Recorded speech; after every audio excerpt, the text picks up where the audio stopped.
Last month, the Central Bank of Kenya proposed the introduction of a central bank digital currency in the country in a move that could ease cross-border payments, among other many benefits. The proposed digital currency, which will complement the existing mobile money in the local market, will be a virtual version of the shilling, exchangeable on a one-to-one basis with a hard cash. On the other hand, we have what we call cryptocurrency, which in layman terms is a type of currency which uses digital files as money, or rather, it is a store of value often secured by encryption. On Moolah Insider this week, it's all about understanding the emerging world of digital money that may soon or later be our new way of living. I'll be your host, Margaret Wahito. But first, we start with the key highlights of the week. The Russia and Ukraine conflict seems to start hitting home. This week, the Energy and Petroleum Regulatory Authority increased fuel prices by 5 shillings in what is likely to push up further the country's cost of living. Under the new prices, super petrol and diesel will retail at 134 shillings and 72 cents and 115 and 60 cents per litre respectively, while kerosene will remain unchanged at 103 and 54 cents. However, the state has partially withdrawn a fuel subsidy imposed last year, which would have meant an even higher increase in the latest review. Now, to give an in-depth analysis on fuel prices, our reporter Mercy Milano joins us just to help us understand what will be the impact in the short term and the long term. Milano, what do you think? Well, thank you, Ahito. Of course, every economy in the world is talking about the Russia and Ukraine issue. And of course, everybody is just looking to see how this affects them directly or indirectly. I mean, look at the larger economies in the US. Right now, they're already feeling the effect with gas prices. Now, you come down to Africa, you find that now, for instance, in Kenya, we're still feeling the effect, especially on fuel prices, but also we are looking at the effect on food prices. Now, currently, Kenya imports about more than 70% of its wheat from that particular area. And also, the effect will also come to your cooking oil, whereby we also import the raw materials, which is part of the palm oil that oil manufacturers always use to manufacture cooking oil. Now, to just look at some of the numbers, especially when it comes to the cooking oil, you find that before this whole Russia-Ukraine issue, manufacturers were buying barrels per ton at 1760 USD, which is about 200,000 Kenyan shillings per ton. And this has increased to more than 225,000 shillings per ton, which is about 1,980 USD, which is what they import to Kenya. Now, even this price had already almost doubled because of COVID-19 as at March 2020, whereby oil manufacturers were getting the raw materials at 1490 USD, which is about 168,000 Kenyan shillings per ton, which increased from around 700 USD. So you find that even before this whole issue with Ukraine came about, we were dealing with COVID. Now we have Russia-Ukraine issues.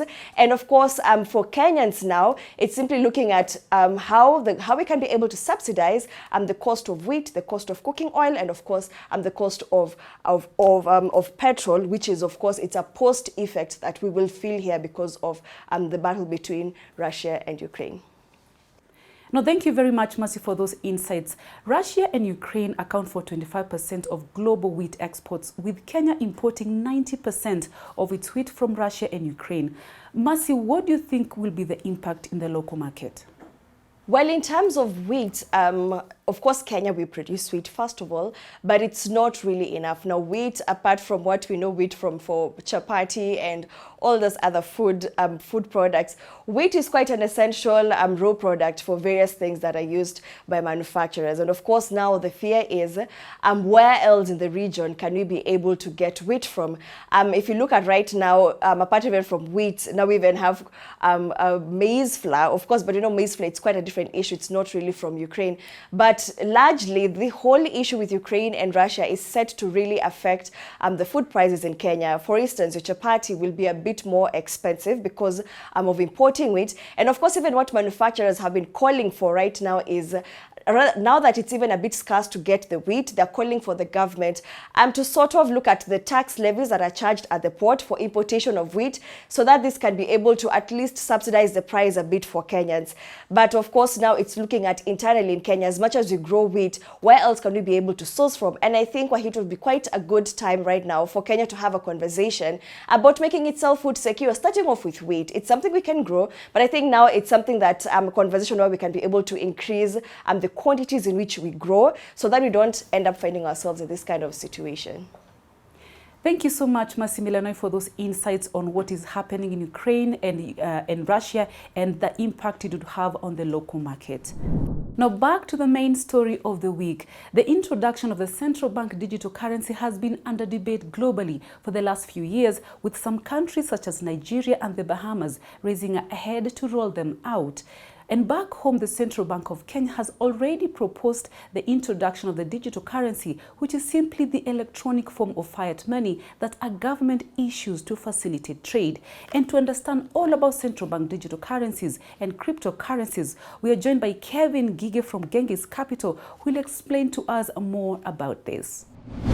Maybe you can start off. What is cryptocurrency, digital currency? These are terms that are actually coming up. What is that?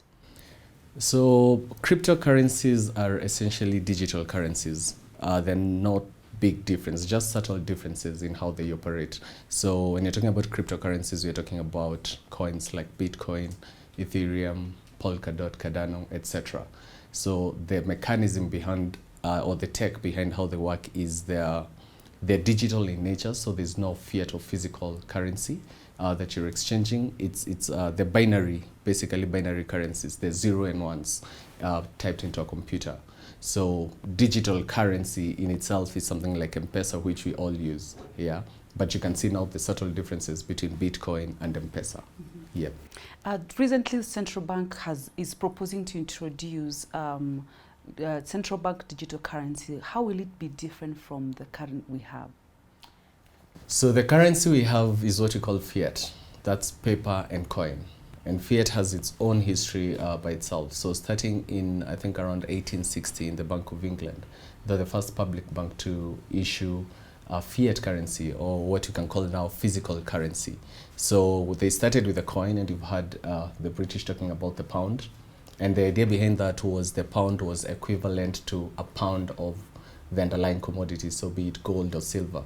Then we transitioned from coins, so now you're making big purchases. You can imagine going to buy a car with coins. So they had to find a way to make it easier to walk around with a ton of cash, basically. So then they introduced the paper currency. Right now, actually, they're using plastic. It's more durable. I think that's what we've adopted in Kenya as well. So then it became now traditionally what we call the fiat currency, and that's what we use for large purchases. But then we had to transition to something more instantaneous, you know.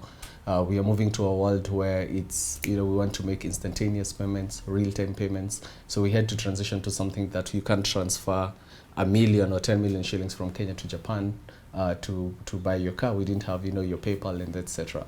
So then now we had to find, or how do we deal with that problem of creating that currency that is instantaneous, that you can send in real time. And that's when we started coming to now things you're calling, it's a blanket name, digital currencies. Underneath there are different types of currencies. So that's how we came to, for example, you're talking about the CBDC, the central bank digital currency. And essentially how that works is government now, the central bank as the agent of the government sells fiat currency, your coins, your notes to local banks who are the distributors, to retailers, and ultimately maybe to you as a consumer or customer. So digital currency will work the same way fiat currency works. It's just that now there'll be no physical paper. So central bank types some numbers in a computer, 1 trillion, cascades that to 10, 20, 30 local banks as the distributors. Then what you do now, you'll be buying more or less when you go to an M-Pesa shop, and you're giving them now fiat or 1,000 shillings in cash, paper money, and they type some numbers into your account that you hold with them. So that's ideally how digital currencies work. So you have your central bank as the issuer, you have your couple of banks, say 30 or 34 in Kenya as your distributors. Then you might have some, large-scale distributors that deal with the masses or directly with the clients. So ideally, that's how it works. With this evolving of the digital currency, what are the pros and cons as we go on? Are there? Yeah. There are a ton. I think even for those who've not really dealt with digital currencies, I've had one thing or two about them. So again, we have to be clear on what you're talking about. Are you talking about digital currencies as a whole, the blanket term, or are you referring to cryptocurrencies? Both, like the whole term. The whole term. Yeah. So digital currencies, I think we can start with the pros and be positive about it, is that one, as I mentioned earlier, the instantaneous. So you can make real-time payments from here to Barbados in 2 seconds or 3 seconds, as opposed to you going to a bank, transferring money or writing a check, then it has to go through clearing and processing. Then maybe payment will be after 72 hours nowadays at best. So digital currencies have that effect of being real-time. And that's preferred by, large importers, manufacturers, because they can be able to monitor their accounts real-time. So that's one of the biggest advantages of digital currencies that we have right now. And that's one of the things that most governments are pushing to a point where you can see most central banks are creating the CBDC, the central bank-backed digital currencies. The main disadvantages to it, of course, are things to do with cybersecurity. When you have, and that's one of the main disadvantages, again, when you're talking about a coin like a CBDC or central bank digital currency, and you're talking about something like Bitcoin. So the advantage of Bitcoin is that it's backed by something we call cryptography. And one of the biggest cryptographies that we have is the system or the mechanism behind Bitcoin, which is what we call the blockchain. Remember, blockchain is not a coin, it's not a currency, it's just a system of how data is stored. So if you're going to buy, say, 1 Bitcoin today, that transaction has to involve the previous transaction that Bitcoin was involved in, who is selling, who is buying, what amount, something called a hash, or what you can call a unique ID, and a buyer's unique ID. So every time I sell a coin to you, remember now the previous owner now changes from who it was, Amoneki, from me to Ngige to you see. So it's very hard for a hacker, to come into your computer, because now that information is stored in what we call a block.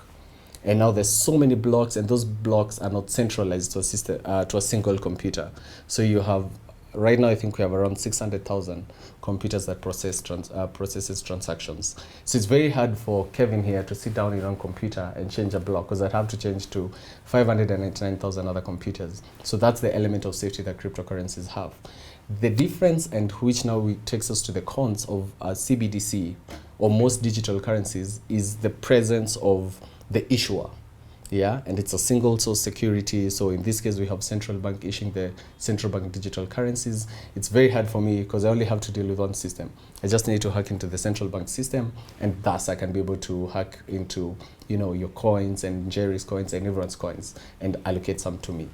And that process most of the time is usually irreversible, because you get to a point in terms of regulations also central bank cannot admit to their systems being hacked. But that's one of the biggest security risks we have right now. Oh, really? Yeah. Maybe apart from what are the opportunities we look as we go on with this growth, despite the cons and pros? So one thing is for sure is it's a movement you cannot fight and you cannot stop. And that's why you've seen, I think, one of the biggest countries, at least in population, China, have created, it's sort of like a simulation stage right now, where they've created a coin and they've circulated it at least, I think, to around 60 million Chinese people, just in the pilot stage. And I think they are finally ready. They're talking about this year, but then again, you have the pandemic, you have the invasion, you have all these things that have delayed them. And right now they also have, I think, something I'm calling the 7th wave that's become also more deadly than before. But the idea was it should be rolled out. And if China with 1.4 billion people is rolling it out, you'll see now our central bank talking about it's about time we start rolling it out. ECB is talking about, that's the European Central Bank, is talking about rolling it out in the Eurozone, you understand? Fed have started talking about piloting it also in the US. The other thing about digital currencies is costs. Costs have been curtailed. So right now you have to go to your bank, buy your dollar, maybe 120 to the dollar, cash to the dollar. Then you have to make those transfers to another bank, say Bank of America. There are those fees incurred, there are those delays incurred, there's a risk incurred. But with digital payments, since they'll all be pegged or standardized to one collateralized item, you understand? So they'll be more like if you've had something called the stable coins. So they'll be more like the stable coins. The value is not as volatile as that of cryptocurrency. So that's a big boost. Yeah. Maybe as we go on, in terms of financial inclusion, how do you think this will have an impact, especially here in the country? Any impact on that? Definitely it will have an impact. I mean, even if we start from top down, you go to the US, about 6.5 million Americans don't have bank accounts. Yeah, you come to Africa, now the frontier space, we're talking about an almost 68% of people don't have bank accounts. Yeah, in Kenya, I think financial inclusion, thanks to M-Pesa, has become a big thing. We have around 92 people who are financially included, either with a bank account or an M-Pesa account, you name it. So one thing about the central bank digital currencies is it follows tech. And now most folks have a mobile hand on their hand, you know, a laptop, a tab, whatever source they can be able to access the internet. And now it's become more than banking in a physical banking to digital banking. Wherever you are, your phone, your laptop, anything that you can use to access the internet. And that brings in more financial inclusion, you know. And then when you have instantaneous payments, again, businesses boost, you know, customers able to manage their, like you said, personal finance easily. I mean, it's just a boost for everyone. We already have M-Pesa and Yep. other banking, online banking services. Will this have an impact on those already existing services? We have M-Pesa, Airtel Money. People, what is the impact? I mean, you can withdraw money from electronically. Do I need an M-Pesa or Airtel Money or even the rest?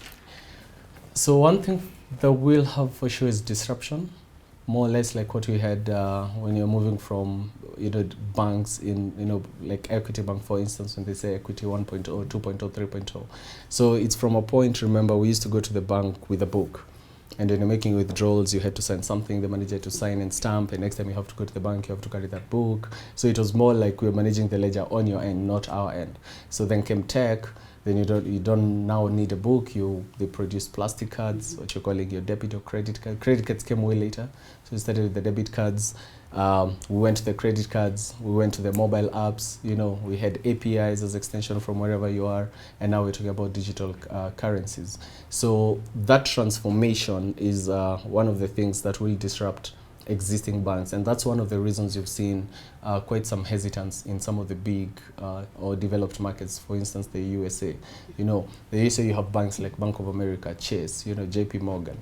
These are traditional brick and mortar institutions, and now blockchain is coming and saying, you know, you don't need a bank account. We have touched on the banks being maybe in the next 50 years replaced per se. Then what is the future of cash? Are we looking of eliminating this printed money? So I could give you a professional opinion and a personal opinion on that. My personal opinion is cash is trash. Cash is dead. You know, it won't go any further. The only thing anchoring cash right now is protection from the central bank. And that comes from, again, we're talking about the biggest nations. Most of the currencies right now, we have what you call a basket of safe haven currencies. You know, that's your pound, your euro, your dollar, etc. But then every other cash, if you're talking about the biggest exchange rate in our country right now, is the USD case. Yeah, so all our cash, we've basically pegged it to the US. If you've seen the recent events in the US, is they're complaining about massive inflation. Yeah, they're talking about 7.9, the highest inflation in 40 years. So the problems that US face if they invade Iraq, if they get involved in the Ukrainian war, so there's the chance that their currencies will tend to really become volatile. And by doing that, it drags all other currencies pegged to it with it. So that's one of the biggest disadvantages, and that's one of the biggest reasons people need to move from cash to digital currencies, because then digital currencies are not backed again, are not tracked against the US dollar. Okay. Yeah. My very last question, in terms of how you operate, say, like we've had a lot of, can I call them wash, or those people in money laundering and doing illegal money or having illegal business per se, what will be the impact? Will it help in any way? Cash is more risky than a digital currency. Yeah, cash is unregulated, loosely speaking. It's easy for me to take money from here, cross the border to Somalia, hand it to whoever I want to fund it. You know, if it's terrorism, anti-money laundering, or just graft and that stuff, it's easy for me to walk around with cash. There's no tracker that central bank can say, okay, he has 1 billion shillings and this 1 billion shillings is here. I think we saw that during the demonetization stage 4 years ago, where they're moving from this type of note to this new type of note. And guys will just bring out their graft money and exchange it through M-Pesa shops and through all that. So that's just graft scaled down, yeah, and they really didn't accomplish much. So one thing with the digital currency, as I told you, if it's backed by blockchain, like what our central bank is planning to do, is it becomes really hard to interfere with that cryptograph. Yeah? It becomes, because again, as I said, you here who you want to fund your terrorism or any other funny business, you have to interfere with 599 other computers. And not just computers, you have to interfere with millions of blocks. And that's just how information is saved. And that's one of the biggest reasons that digital currencies will become really hard to track, you know, and to fund businesses. So I think one of the things that will really help with countering the things you've mentioned is actually moving to a digital currency, or if possible to a cryptocurrency. Any parting shots, maybe what I've not asked and you'd want to add about digital currencies? It's the future. There's no going back against that. So I think it's the future. We've had, you know, every decade comes with its own thing. We had the dot-com bubble. We had the era of the washing machine. We had the refrigerator that came. Then we had the cars. We had if we go all back to 1910 when we started making the planes. So right now, we've heard of the Web3. You've heard of the metaverse. So it's everything tech. And there's no moving from a digital currency or a cryptocurrency, whatever you name it. So it's the future. I think it's important for everyone to just be aware of how these things operate before they disrupt you. So it's ECB says they're planning to roll it out in 2 years. Fed in the US are saying they're planning to roll it in a year and a half. I think it's all this disruption that's prolonging it. Once those two do it, they're the biggest economies. China, like I mentioned earlier, have already rolled out their own. So it's about time frontier and emerging markets catch up. And that time will come. So I'm giving myself or giving ourselves a grace period to say 5 years, and then that will be the new norm. So I think it's important for everyone to be aware. You know, most people ask you, what do you buy? How do you buy? Do you buy a stable currency? Do you buy what you're talking about, a digital currency or e-money? You know, do I buy the CBDC, for instance? So it's about time that people know fiat or physical money as we know it is on its deathbed. It's moribund. So it's about time you start becoming abreast with the new thing, and that's the digital currency. Okay. And there's a ton of information online. Okay, thank you so much for coming to the show. You're most welcome. I appreciate it. Now that was Kevin Gige from Genghis Capital, who's explained to us more about digital currency and cryptocurrencies, which is a long-term debate that will keep going as it evolves. You're watching Moolah Insider, and to watch our previous episodes, please log on to www.moolah.co.ke or link with us on our social media pages. Now next is the word of the week, and the word of the week is fiat money. Fiat money is a government-issued currency that is not backed by a commodity such as gold.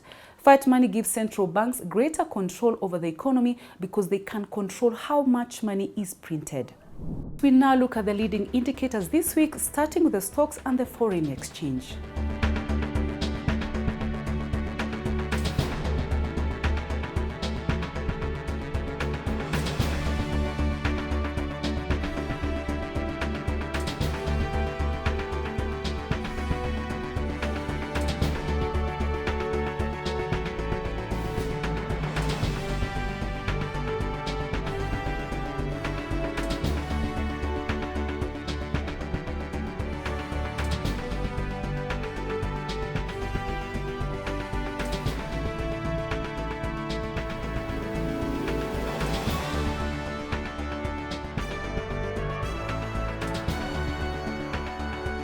Next is prices of basic commodities in selected supermarkets.